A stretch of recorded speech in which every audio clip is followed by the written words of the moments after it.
مالك أخد نفس عميق وبص في عينين غسان من غير خوف لأول مرة.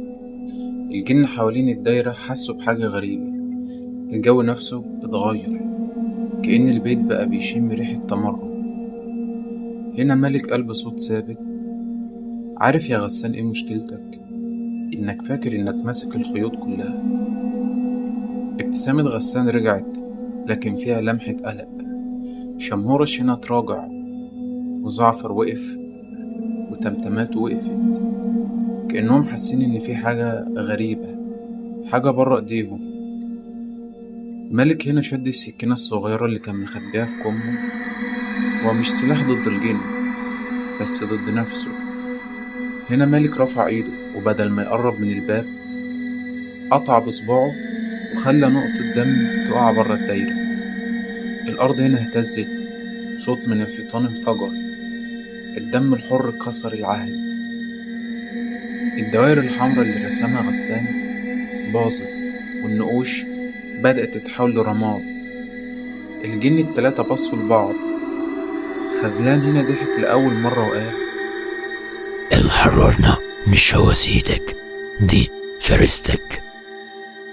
غسان حاول ينط ناحية مالك، لكن زعفر مد جناحه الناري في وش شمهورش اللي كان أكتر واحد ما بيتكلمش. هنا قال بصوت كأنه صدى الجبال: الصفقة انتهت، دلوقتي احنا اللي هنختار السيد الجديد. مالك حس الدم بيغلي في عروقه، إحساس بالقوة مش من الجن نفسهم، لأ، لكن من حاجة أعمق من كده بكتير. الختم التاني اللي حاولوا يستخدموه ضده. البيت اتهز من الضحك، والباب اللي ما بيتفتحش بدأ يتشقق من النص من غير ما يلمسه حد. وكان من الواضح إن اللعبة اتحولت، وغسان بقى هو اللي محاصر. البيت بقى واسع فجأة، الحيطان اتحركت، وكأن الجن قرروا يفتحوا ساحة جديدة، مش للقتل بس للتفاوض. ضوء أحمر خافت غطى المكان، وصوت شمهورش جه من بعيد: مالك، انت دلوقتي صاحب الدم، وانت اللي كسرت العهد. القاعدة دلوقتي انت اللي بتحطها. زعفر هنا ضحك ضحكة قصيرة، وجناحه الناري بيولع الهوا اللي حواليه. ادينا غسان ناخده بعيد، نسيبك تعيش بقوتك. هتتحكم في البوابة، وهتكون انت المسيطر الوحيد عليها، وتقرر بنفسك مين يعدي ومين يتحرق في الظلام. خذلان هنا اتقدم، نص وشه الإنساني بيبص الملك كأنه بيحاول يكسب ثقة. او نخلي الرسام في ايدك تحاسبه بنفسك، لكن وقتها احنا لينا الحق نرفض حاجة تانية من العالم بتاعك. غسان كان واقف جوه الدايرة المكسورة، عينه مليانة غضب، بس كان ساكت. ساكت لأنه فاهم إن أي كلمة هيقولها ممكن تبقى آخر كلمة ليه. الصوت الفضي اللي كان جاي من ورا الباب رجع يهمس في ودن مالك وبيقول له: خليهم يخلصوا عليه، لكن ما تديش حد السيطرة على الباب. مالك حس إن الأرض كلها بقت طاولة لعب ضخم. الجن من جنب، وغسان من الجنب، وأمه في الجنب التالت بتضغط عليه من الجنب التالت، وهو واقف في النص عارف إن أول كلمة هينطقها هتحدد مش بس مين هيعيش، لكن مين هيحكم. مالك هنا رفع راسه، وبصوته اللي اتغير. صوته ما بقاش صوت شاب بيتورط في لعبة أكبر منه، لكن صوت حد شاف قلب الجحيم ورجع منه ومعاه المفتاح. هنا مالك قال لهم: انتوا فاكرين إني جاي أختار ما بينكم، بين شياطين بيتقسموا؟ لأ، أنا هنا هقطع الطاولة نصين وارسم خط جديد.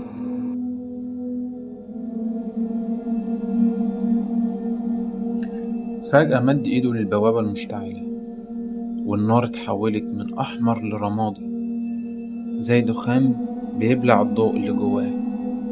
الجن حسوا إن الأرض تحتهم بتختفي، وكأن مالك بيشفط جزء من العالم بتاعهم جوا صدره. زعفر هنا حاول يفتح جناحه الناري، لكن النار بتاعته انطفت زي شمعة في عاصفة. شمهورش صرخ وقال: انت بتعمل ايه يا ابن التراب؟ غسان اتراجع خطوتين لورا، فاكر انه اخيرا هيكون في امان، لكن عيون مالك لمحته بوضوح انه مش طرف محايد، وقال له: انت كنت مدخلي الاول للجحيم، لكن هتكون اول واحد ابعته لزور. في لحظة اندفعت دوامة الرماد من البوابة حوالين الجن وغسان سوا، وابتدت تسحبهم مش كأسرى بل كعملة لدفع صفقة أكبر ومعقدة منهم. البيت اتهز والأصوات اللي ورا الباب اتقطعت فجأة، وكأن العالم نفسه واقف بيستنى يسمع الجملة الأخيرة من مالك: من دلوقتي مفيش بوابة تحكمها قوانينكم ولا قوانيني، أنا والباب واحد. الصمت كان في البيت كله زي الكفن، لا صوت جن ولا صرخ غسان، بس صوت قلب مالك كان تقيل، كأن كل نبضة بتخبط على حيطان العالم. الرماد هنا تلاشى والبوابة بقت مراية ضلمة، سطحها بيتنفس ببطء زي كأنها عايشة. مالك قرب في صورة، وكل خطوة كانت بتفكره بصورة من الرحلة اللي بدأها. الهمسات خلف الحيطان والوعود اللي دفع تمنها من دمه. أمه هنا ظهرت في الهالة الرمادية، الملامح بتاعتها كانت هادية بس عينيها فيها حزن. قالت له: السلطة أتقل من اللي تقوم يا مالك، ما تشيلش هم السلطة إلا إن كنت مستعد تدفع التمن كله.